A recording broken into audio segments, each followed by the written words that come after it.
Ladies and gentlemen, welcome to SmashDaLikeTV. You're hanging with your host, Be Easy, that's for sure. Now, on your way in through the door, don't forget to smash that like button. This is SmashDaLikeTV, so please smash that like button for me. And if you could take the opportunity to hit the subscribe and notification bell, I'd appreciate that as well. Now, in the famous words of Scarface, let me roll. Welcome to SmashDaLikeTV, everyone. This is your host, Be Easy. On your way in, don't forget to smash that like button. Also, make sure you hit the subscribe. Now, yesterday, Shannon Sharpe took the opportunity to send a public apology just in regards to his behavior that he displayed in LA. We had the altercation with the Memphis Grizzlies as well as others. I was under the impression that he would issue an apology. I thought he would have some self-reflection. I stated this in a couple of videos that I dropped already. There's some people out here, maybe a lot, I came across several that are, I don't want to say in supportive of his behavior, but they just don't see anything wrong, or some people are finding it challenging to see what he did wrong. There's a show called The Dreamers Pro. Nice show, you know what I'm saying? Boy, Charles is the host. He runs a very good show. If you're into basketball heavily, I suggest you go subscribe to his. Before you do that, make sure you subscribe to mine. I was taken aback by some of the takes that he had in regards to what took place with Shannon Sharpe and the Memphis Grizzlies. Like I said, I was of the mind state that Dillon Brooks did what anybody would have did, responded to a fan, right? But what Shannon Sharpe did was he crossed that boundary. He initiated the interaction, and whatever the player says in response, you're supposed to kind of like leave it there, man. And you don't cross that boundary and ask for a player to approach you, to come across the court, get in your seating area, get in your personal space, repeat what was said. I think that's like asking for a little bit too much. And if we're going to set the precedent that we can allow that type of street behavior, I think we're asking for a little bit more than we can chew on when it comes to people joining in masses at these venues. So before I go further, let's hear what Charles has to say, and then we're going to come on the back end and tackle it. All right, let's roll. In the past, we've had incidents like this where fans go at players and players go at fans. It's nothing new in the NBA. My question is, why is this situation here different? Now, some people will say the reason it's different is because Shannon Sharpe was antagonizing them. Okay, antagonizing them by what? Saying that the guy said to him, F you, so he said F you back. That's antagonizing them? Or by saying that, what, you can't guard LeBron? Is that antagonizing them? Really? Is that antagonizing? Or maybe some guys are just a little bit too sensitive. How about that? So since Charles posed a couple of questions, I figured I'd take the time to kind of shed some light on what he may not understand at the moment. So one of the questions he poses, what is the difference between this situation and just historically fans and players going at each other? I say the difference here, and this is what I highlighted in the two videos that I put out. The difference here is Shannon Sharpe took personal what Dillon Brooks said in return to what Shannon initially said. And because he took that personal, he asked for Dillon Brooks to come over to his seating area for further confrontation. He wanted Dillon Brooks to come over to his face and repeat what he said. That's where it's different. That's where Shannon was out of line. That's why I assumed that Shannon would be apologetic. I would be apologetic in that instance. We're humans. We're not perfect. So when we happen to do something that we know that is possibly wrong, or we could have made a better decision, then it's always good to have some self-reflection. And I think that's what he did. And I had assumed that he would do so because he did cross that line. So just to answer that question, what is the difference between this situation and historically fans and players going at each other? Because we always know that fans and players go at each other. The difference is that Shannon asked for Dillon Brooks And it wasn't just the way he was aggressive. He literally injected himself into the game. You know, he inserted himself into the game, and the manner in which he did so was out of line, and that can cause just, I mean, come on now. If you allow fans to provoke players and further confrontation as if they want to fight, that's street stuff, and I don't think we can set that precedent. I think Charles also asked, was Shannon antagonizing the Grizzlies or Dylan? Or, you know, I guess some people would have to say it's different because, you know, he was antagonizing them. Well, Shannon wasn't wrong for antagonizing Dylan Brooks as far as saying that, you know, he can't guard LeBron. There's nothing wrong with that. That's not the wrong. The wrong is the antagonizing part where he was asking for further confrontation by trying to signal Dylan Brooks to come over to his seating area so that he can be in his face and repeat what he said. What was Shannon going to do if he came over there and repeated what he said? Well, we really want to set that precedent. So that's why Steve Adams and everybody took offense to it, because that was you don't cross that kind of line. So those are the answers that I have to those questions. Now, even after the incident, and even after everybody pretty much gave their opinions, said what they needed to say about what they observed, it seemed like Charles still was a little clueless as to what Shannon did wrong. I still don't see what Shannon Sharpe did wrong. Yeah, he got into a shouting match, so what? He didn't start a fight. Now, maybe some people say he went over the top. I can understand that. So there you go. I mean, it's nothing like hearing it from the horse's mouth.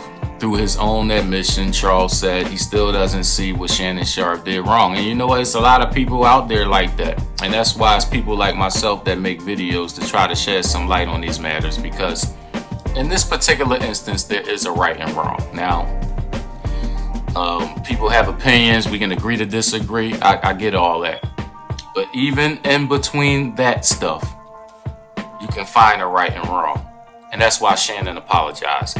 So, like I said, through Charles's own admission, he said he still don't know what he did wrong. He even went as far as to say that, so what? Shannon Sharpe shouted, or, you know, pretty much, so what? He started an altercation. Pretty much what he was saying was, at least he didn't start a fight. But that's really what could have happened, Charles. You know, if you're inviting a player, if as a fan you say something to a player, right, and you get mad at what that player says, and you ask that player to come to your seating area and get in your personal space, you're trying to start a malice in the palace situation. We can't have that, man. Now, the malice in the palace, people, you know, fans was throwing stuff, and it provoked the players to go in the stands. If we allow fans to chew up players with all kind of verbal stuff, and they can't be receptive to whatever it is the players say, and they want to get emotional and overly sensitive, which is what Shannon did, and ask for the players to come into the stands or come in their personal space, what are we doing here?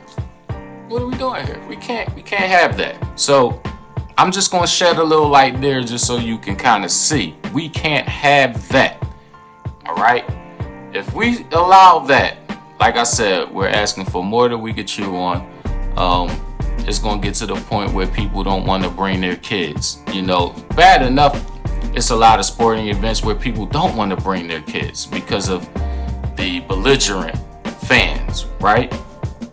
That's why Shannon apologized. He don't want to be viewed as one of those belligerent fans, or one of those fans who don't know how to just respect etiquette or decorum when it comes to being a fan. So just wanted to shed some light on that real quick. But we're going to move forward with this video, with the show, and listen to a little bit more of what Charles had to say. To me, here's my thing. My thing is, it's important that people apologize when they're wrong. But the thing is, you want to make sure that people are apologizing because they genuinely mean it. And they're not being forced to apologize. I know there are a lot of people out there that wanted him to apologize. Good for you guys. I'm glad you guys are happy. A lot of people feel like as if I'm supposed to be joining them as well. We all need to be in lockstep with this situation. I don't think we do. I think it's okay for people to think differently. I think it's okay for people to have different opinions, and I think it's okay for people to, defend their position, right? I don't see it the way most people see it, but that's just me. It doesn't make me it doesn't make me wrong. It doesn't make you right. Now, obviously, he apologized because he felt the need to, but good for him. But and in this case, I think Shannon did it because, maybe he was prompted to, or maybe it was something that he genuinely wanted to do. My only thing is, I hope that he meant those words that he was saying, and that he wasn't just up there trying to say that to pacify people. So to the people viewing this video, I need you to answer a question. Is it me, or does it sound like Charles from Dreamers Pro seems to be a little bit unnerved by Shannon apologizing? And it could primarily be because he just didn't see that Shannon did anything wrong. I mean, so much so that he's trying to, in his own mind, explain why Shannon apologized, as if Shannon could not have had a genuine reason to apologize. Listen, I get it, Charles, when you're in a position where you're feeling like you're being forced to apologize. I don't think that's the situation here, but even if that's the case, there's nothing wrong with that here, because he actually did something wrong. I know you highlighted other instances, but there's a lot of other instances in which people were not wrong and they felt inclined to, from that pressure, apologize. But this isn't that type of situation. I do believe you're correct. Now, this is where I agree with you. I do believe that his employer, had a talk with him, had one of those discussions. You know what I'm saying? However, I generally believe, and this is why I said in my videos, I believe that Shannon would have taken a look in the mirror, did some self-reflection, took a self-inventory, all those things we do to try to make sure we can make better decisions, right? Or if we need to just see if we did something wrong. I knew he would do that. So I genuinely think that Shannon Sharpe was forthcoming and just with his apology. I think it was genuine, and I do believe he meant every word of it. I do believe he's going to move forward in a different way. I believe Shannon Sharpe is one of those people who, when you cross certain paths in life, you try not to go back to that path. I think this is one of them. So I think he got caught up, like he said. He increased the temperature instead of just keeping it where it's at. When he said the ball was too small to guard LeBron, he should have just kept that same demeanor, no matter what that young man said. And yes, he is a young man. He ain't no baby, but he's a young man. So come on, man. He's in a position to have to look up to Shannon Sharpe. So Shannon Sharpe had to apologize. You know what I'm saying? But and the little remarks that I made on the screen as far as the bitterness and all that, it's just because that's what I was detecting. No personal shots and nothing like that. Just trying to figure out, why you're necessarily feeling the way you're feeling or perceiving things. But I think this is a really good learning moment for a lot of people, Charles. And I'm glad that you shared your opinion, because it allowed people like myself to come on the back end and try to add some clarity to opinions like yours. Because, we have kids out here. And forget the kids. Obviously, we have adults that don't know how to behave. And that's why Shannon is apologizing. But I'm going to move forward with this show. Let everybody else hear what you had to say. And then we're going to tackle that too in this video. So let's roll. You cats are trying to find a way to baby these dudes. The Memphis Grizzlies talk a lot of trash. They're not kids. They're not kids. These are young men that are playing a sport, and they play with a lot of bravado and confidence and arrogance to some extent. And in that particular case, they got a little bit of their medicine. Now, this is another tape that had me confused and lost. I mean, what are we talking about here?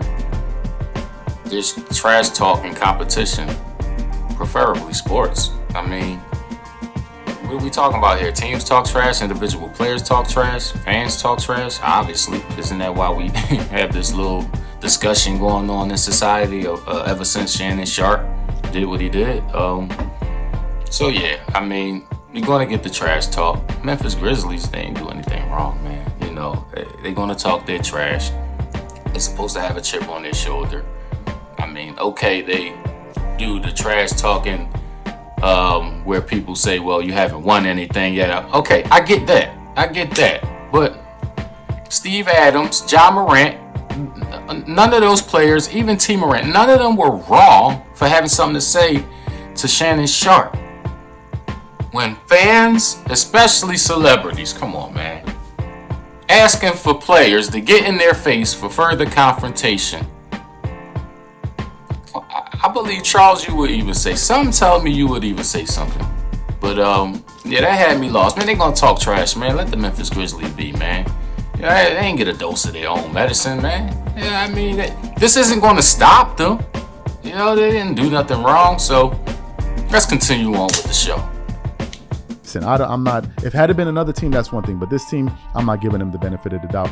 And finally, you know, to close with this, a lot of people have been saying, why didn't he have the same energy for Skip Bayless? What do you want me to do? What you want me to do? Run across the table and snatch Skip Bayless up by his shirt? Like, what you want me to do? You know, you want him to fight a 70-year-old man? What are y'all talking about? This is the same people they're talking about. These are the same people that are saying he acted immaturely, but then were wondering why he didn't do something immature in the first place. This is human beings for you.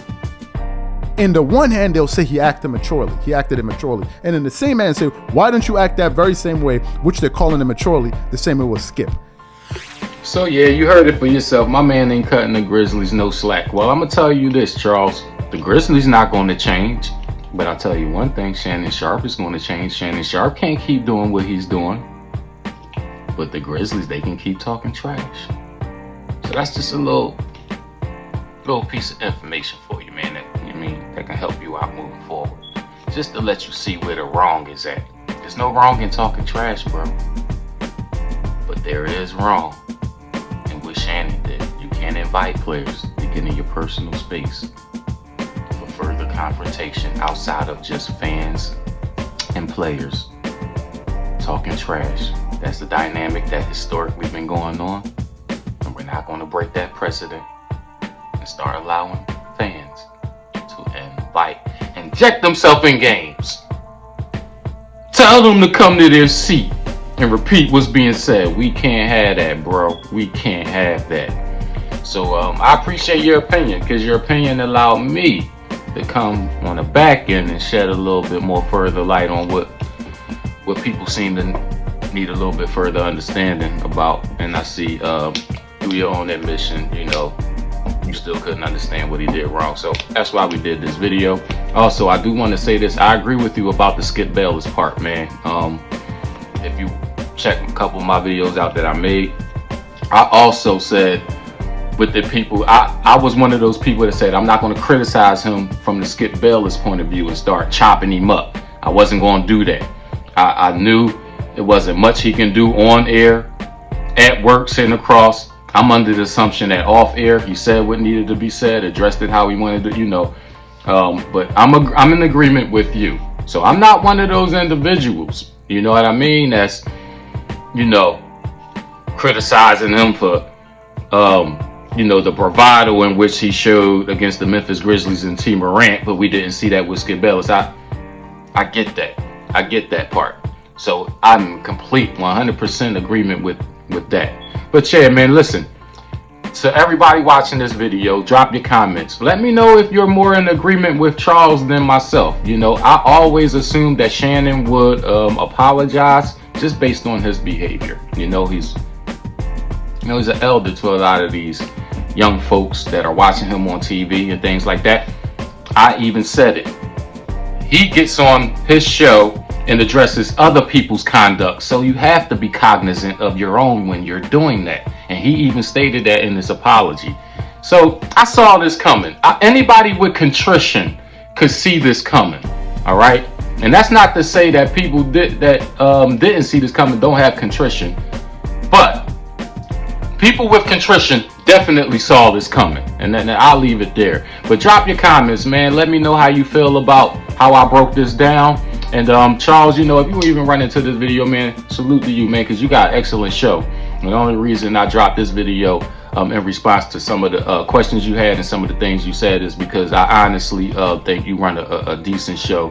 And yeah, I was just taken aback by your takes, you know what I mean? But hope you take this in good fun, good light. And we all do things to learn from each other, right? So I appreciate your opinions because it allowed me to share my viewpoints and things like that. So make sure y'all subscribe to Smash the Like TV. Don't forget to smash that like button on the way out. And most definitely subscribe to Dreamers Pro because that's where I got this content from as far as being able to have this response. All right, I'm out of here like Vladimir. Peace. I want to thank everyone for taking the opportunity to watch the video. I hope you all enjoyed it. On your way out the door, don't forget to smash that like button. This is called Smash the Like TV, so please smash that like button for me. And I'd appreciate it if you would take the time to share the video through the many social media outlets you may have. And make sure you hit the subscribe before you take the next ride. I'm out of here like Vladimir. Peace.